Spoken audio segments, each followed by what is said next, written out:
헤어롬교회 성도 여러분 안녕하십니까? 서상배 목사입니다. 오늘도 베드로전서 2장 1절에서 5절 말씀으로 날마다 예수님께 나아가라 라는 제목으로 말씀을 전하겠습니다. 베드로전서가 쓰여진 그 시대의 그리스도인들은 로마 제국으로부터 심한 악평과 박해를 받으며 살고 있었습니다. 베드로 사도는 이렇게 극심한 핍박 가운데서도 신앙을 지키고 사는 이방인 그리스도인들에게 베드로전서를 보내서 위로와 격려를 하고 있습니다. 그런데 베드로 사도는 이들에게 허리를 동이고 거룩한 삶을 살라고 명령하였습니다.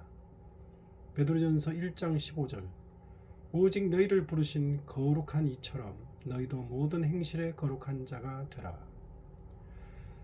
사람이 고난이나 억울한 일을 당하게 되면 원망, 신세한탄, 회피, 분노, 주변 사람들과의 갈등 등으로 더 문제가 가중되거나 망가지는 경우가 많습니다. 반면에 정신 바짝 차리고 마음을 단단히 먹고 자신이 당한 문제와 직면하며 믿음으로 고난의 행군을 묵묵히 견뎌내는 신앙인들도 있습니다.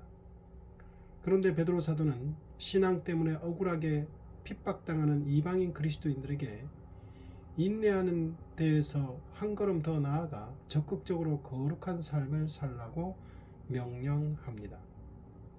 베드로 사도가 핍박당하는 성도들에게 거룩한 삶을 살라고 명령하는 근거는 자신의 개인적 생각이 아니라 레위기서에 기록된 하나님의 말씀입니다. 베드로전서 1장 16절 기록되었으되 내가 거룩하니 너희도 거룩할지어다 하셨느니라. 베드로 사도는 레위기서에 기록된 말씀을 그대로 인용한 것입니다. 레위기 11장 45절 나는 너희의 하나님이 되려고 너희를 애굽 땅에서 인도하여 낸 여호와라. 내가 거룩하니 너희도 거룩할지어다. 하나님께서 이스라엘 백성들을 애굽 땅에서 구해내신 목적이 하나님처럼 거룩한 삶을 사는 백성들이 되게 하시기 위해서임을 알 수 있습니다. 이에 베드로 사도는 이방인 그리스도인들도 예수님을 믿음으로 하나님의 백성들이 되었으니 동일하게 하나님처럼 거룩한 삶을 사는 것이 하나님께서 그들을 부르신 목적이라는 것입니다. 그러므로 이렇게 극심한 핍박을 당하는 중에도 하나님이 우리를 부르신 근본적인 목적을 잊지 말고 지키라는 명령인 것입니다. 베드로 사도는 먼저 소극적인 거룩한 삶으로 2장 1절에 그러므로 모든 악독과 모든 기만과 외식과 시기와 모든 비방하는 말을 버리라고 했습니다. 그리고 적극적인 거룩한 삶으로 베드로전서 2장 2절에 갓난 아기들 같이 순전하고 신령한 젖을 사모하라. 이는 그로 말미암아 너희로 구원에 이르도록 자라게 하려 함이라.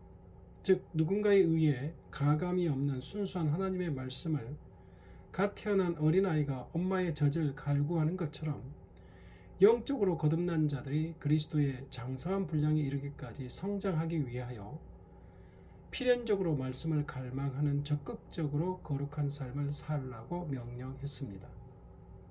그리고 오늘 본문에서 베드로 사도는 그리스도인들이 거룩한 삶을 살려면 이렇게 하라고 명령하고 있습니다. 보배로운 산 돌이신 예수님께 나아가라고 합니다.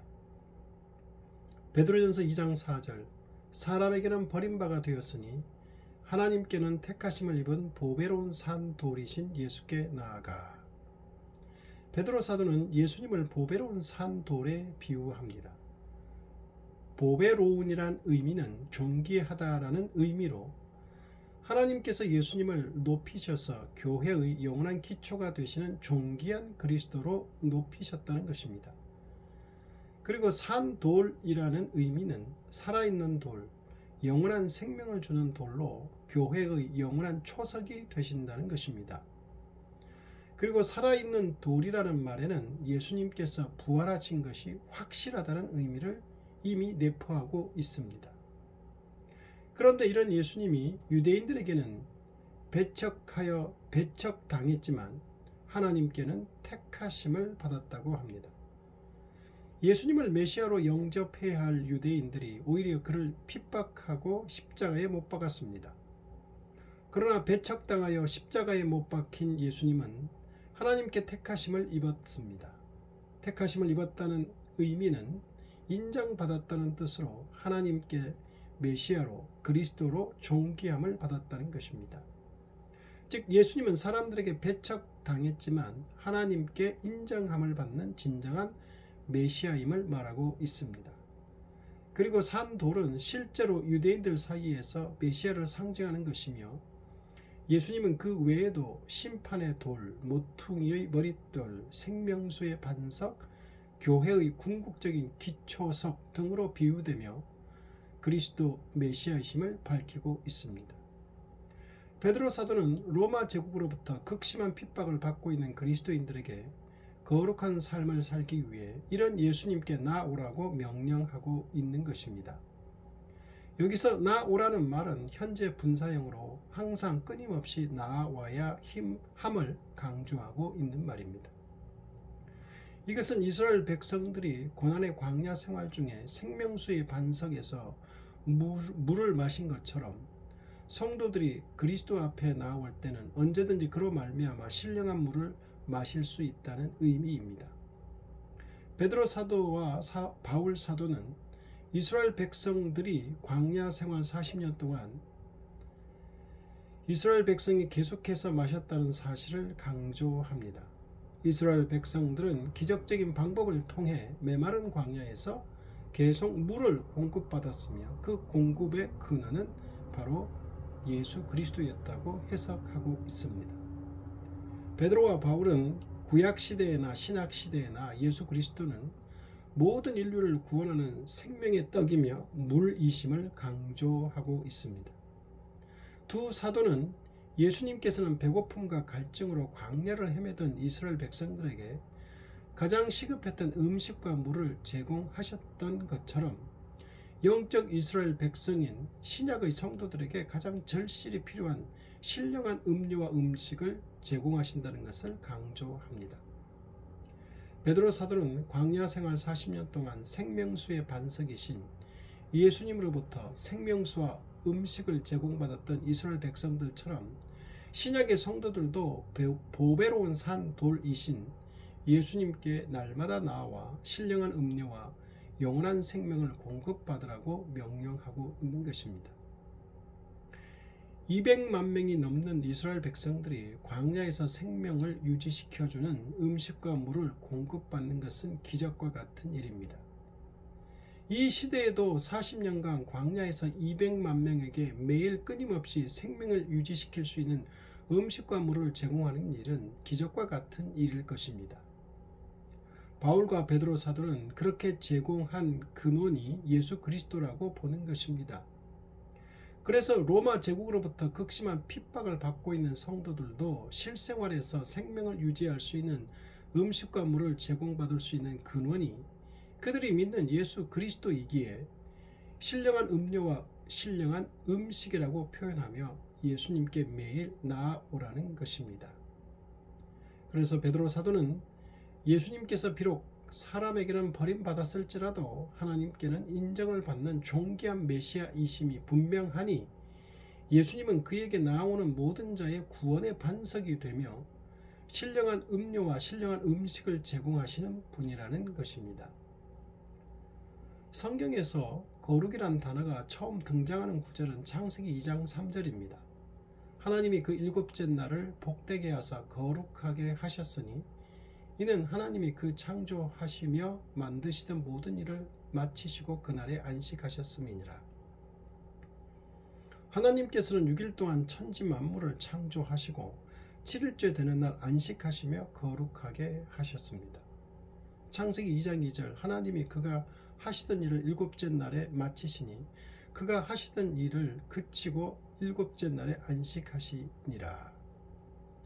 여기서 하나님께서 7일째 되는 날에 안식하셨다는 것은 일에 지쳐 골아떨어진 것을 의미하지 아니하고 일을 마친 후 새로운 활동을 잠시 중단한 채 취하는 휴식을 의미합니다.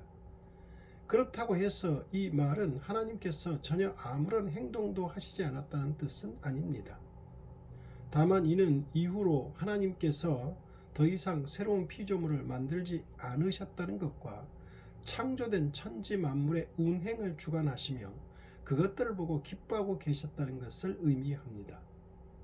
이러한 하나님의 안식에 근거하여 훗날 선민 이스라엘 민족에게 주어진 것이 바로 안식일 제도입니다. 신명기 5장 15절 너는 기억하라 내가 애굽 땅에서 종이 되었더니 내 하나님 여호와가 강한 손과 편팔로 거기서 너를 인도하여 내었나니 그러므로 내 하나님 여호와가 내게 명령하여 안식일을 지키라 하느니라. 하나님께서는 7일째 되는 날에 안식하시며 그날을 거룩하게 하셨습니다. 여기서 거룩하게 하셨다는 의미는 다른 날들과 구별하셨다는 의미입니다. 7일째 되는 날을 구별하여 우주 만물에 대한 하나님의 창조와 통치의 날로 의미를 부여하셨다는 것입니다. 그리고 이스라엘 백성들을 출애굽시킨 후 내 하나님 여호와가 강한 손과 편팔로 거기서 너를 인도하여 내었나니 그러므로 내 하나님 여호와가 내게 명령하여 안식일을 지키라고 명령하셨습니다.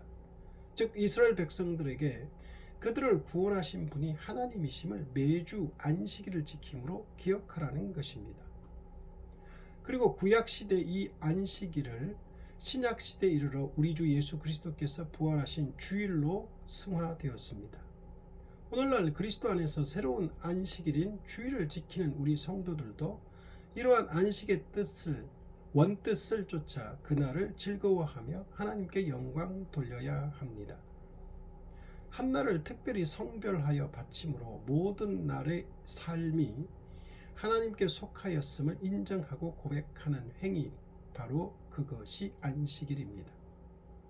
그런데 하나님께서 일곱째 날을 안식하시며 거룩하게 하셨는데 그 목적이 그날에 복을 내리시려고 거룩하게 하셨다고 창세기 2장 3절에서 거룩이라는 단어가 성경에서 처음 등장할 때 말씀하셨습니다.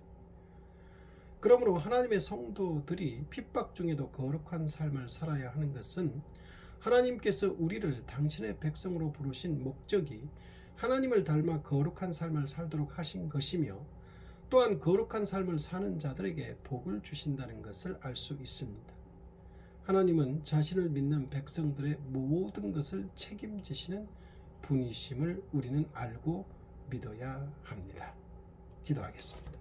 하나님 아버지, 하나님이 우리를 부르신 것은 하나님을 닮아 거룩하게 살기 위함이고 우리가 하나님의 백성이 되었으니 하나님 거룩한 삶을 살게 하여 주옵시고 거룩한 삶을 산다는 것은 하나님의 천지 창조와 통치, 구원을 믿는다는 것입니다.